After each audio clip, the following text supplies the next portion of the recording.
Welcome to Chillin' 101. We hope this video helps. You start by preparing the phone, remove any thick screen protector, and make sure battery is above 20% so the sensor behaves predictably. Once done, open Settings and go straight to Security and Privacy or Biometrics. ZTE menus sometimes label it differently. Tap Fingerprint, then add Fingerprint to begin enrollment. You do this now because a clean screen and sufficient power reduce read errors. Follow the prompts to place your finger on the sensor when it asks, without pressing too hard.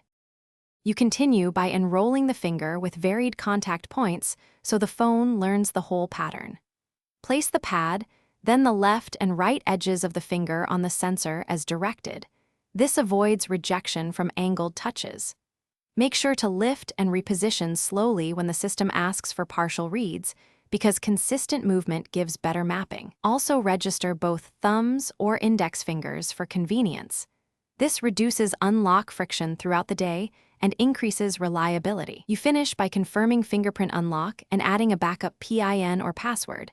This is required and protects you.